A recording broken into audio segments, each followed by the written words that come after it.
Good evening student. तो मैं आज फिर से उपस्थित हूँ आपके सामने एक नई वीडियो के साथ।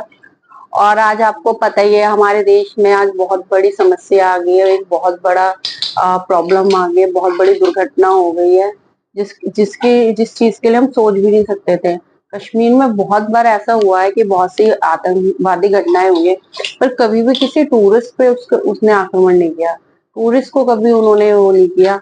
पर कश्मीर में जो ये हुआ, वैसे तो अगर देखा जाए अभी सब ये कह रहे हैं, पर कब नहीं हुआ टूरिस्टों पे हमला। तो अभी मुंबई, जब पीछे मुंबई के ताज होटल पर हमला किया गया था, तब कौन मरा था? उसमें भी आम इंसान ही मरा था। है, चाहे आप अगर अमेरिका का देखो, 9/11 की घटना देख लो, तो हर हर कंट्री में, हर उसमें जो है ये आतंकवाद की समस्या है। तो आज मेरा जो टॉपिक है वो आतंकवाद से रिलेटेड है। टेररिज्म जो है उसके लिए सभी देशों को एक साथ जुट के अगर वो अब नहीं करेंगे ना, तो फिर आगे होगा नहीं।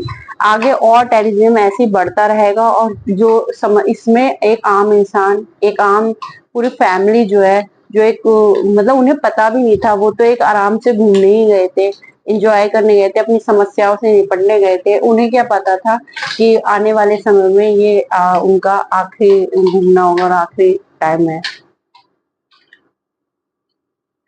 आतंकवाद विशेषकर एक ऐसी विचारधारा को कहते हैं कि उनके अपने विचार, अपनी राजनीतिक, अपने आप को आर्थिक रूप से, राजनीतिक रूप से, भावनात्मक रूप से अपने विचारों को सही समझना और दूसरों को गलत समझना, और इसके लिए लोगों को हानि पहुंचाना, मार डालना। उनके अंदर कोई इंसानियत होती ही नहीं है।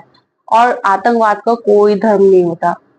और अभी जो कश्मीर में ये जो घटना हुई है, इसमें उनका मेन मकसद ये था, खासकर पाकिस्तान का, कि उनका मेन मकसद सिर्फ ये था कि वो जो हिंदुओं को मारा उन्होंने, मुसलमानों को नहीं मारा। वो चाहते थे कि भारत देश में आंतरिक दंगे फैल जाए, हिंदू मुस्लिम हो जाए। क्योंकि उसमें यही बोला ना कि हिंदुओं को मारा, सारे मुसलमानों को उन्होंने नहीं मारा है। मुसलमान जो एक दो मरे हैं, वो तो एक वो बचाते हुए मरे हैं। पर बेसिकली उनका मेन जो टारगेट थे वो सारे हिंदू ही थे। उन्होंने पूछा कि कौन हिंदू है, और उसके बाद उन्होंने उन्हें शूट कर दिया। तो ये सब पाकिस्तान के चाल थे। वो चाहता था कि भारत में जो अमन है, जो शांति है, वो खत्म हो जाए और हिंदू मुस्लिम के दंगे छिड़ जाए। पर ऐसा हो नहीं पाया। हमारे देश की जो जनता है, हमारे देश के जो लोग हैं, वो जिस तरह से रहते हैं भाईचारे के साथ, वो वैसे ही रहेंगे। किसी भी दूसरा देश चाहे कितनी भी कोशिश कर ले हमारे देश को तोड़ने के लिए, कभी ऐसा होगा नहीं, न टूटेगा। उसके बाद अभी हमारे देश की जो सरकार है, उन्होंने एक फैसला लिया है पाकिस्तान के खिलाफ। अब कुछ तो करना ही पड़ेगा ना। अगर हम उन्हें नहीं सबक समझाएंगे तो वो नहीं समझेंगे। वो फिर ऐसे ही करते हैं कि वो इतने सालों से करे, इतने सालों से उन्होंने लोगों को मार रहे हैं, सेना को मारते हैं हमारे। तो उसके लिए अभी कुछ ना कुछ तो स्ट्रिक्ट एक्शन जो है वो गवर्नमेंट को लेना ही पड़ेगा। तो वही एक्शन जो है हमारी गवर्नमेंट लेने जा रही है। एक जो संधि थी, एक संधि थी।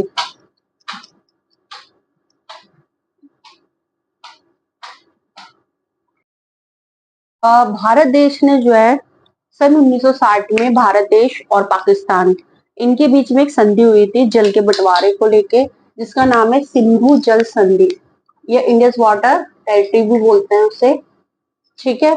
ये जो संधि थी वो हमारे भारत के प्रधानमंत्री श्री जवाहरलाल नेहरू और पाकिस्तान के जो प्रधानमंत्री थे अयूब खान, इनके बीच में एक समझौता हुआ था 19 सितंबर 1960 को। इस पर हस्ताक्षर हुए थे, जिसके द्वारा नदियों में पानी का बंटवारा कर दिया गया था। और मध्यस्थता की भूमिका जो है, वो मध्यस्थता की भूमिका किसने निभाई थी? मध्यस्थता की भूमिका निभाई थी हमारे विश्व बैंक ने। मतलब कि एक तरह से देखा जाए, ये कहा जाए कि जैसे कोई भी चीज होती है, एग्रीमेंट होते हैं, कोई साइन होता है, तो उसमें एक गवाह भी की भी जरूरत पड़ती है कि कौन देख रहा है सब चीज। तो एक तरह से जो वर्ल्ड बैंक था, उन्होंने मध्यस्थता की भूमिका निभाई थी। अब सिंधु जल संधि जो बेसिकली क्या है, ये हमारी नदियां हैं। कुछ है पूर्वी नदियां, कुछ है पश्चिमी नदियां। जो आपकी पूर्वी नदियां हैं, जैसे सतलुज, रावी एंड व्यास, ठीक है, ये नदियां जो है इनका पानी भारत को उपलब्ध करवाया गया। कहा कि इन नदियों के पानी पर किसका अधिकार होगा, हमारे भारत का अधिकार होगा, भारत का राइट्स होगा। एंड पश्चिमी जो नदियां हैं इन पर राइट्स होगा सिंधु, झेलम और चिनाब। पश्चिमी नदी में कौन कौन सी आती है, सिंधु, झेलम और चिनाब। इन नदी पर जो अधिकार होगा वो हमारे ये पाकिस्तान देश का होगा। ठीक है, इस पर हस्ताक्षर कर लिए गए थे। पर फिर भी इसमें भी हमारे भारत देश का ही घाटा है, क्योंकि सिर्फ ओनली 20% पानी जो है वो किसको मिलता है, हमें भारत को मिलता है, जबकि नदियां हमारे वहां से होके जा रही हैं, हमको उसका ज्यादा प्रॉफिट नहीं मिल रहा है, प्रॉफिट मिल रहा है पाकिस्तान को। और 80% जल जो है वो किससे मिल रहा है, पाकिस्तान को, और 20% पानी किससे मिल रहा है, भारत को। तो यही आपका सिंधु जल संधि है।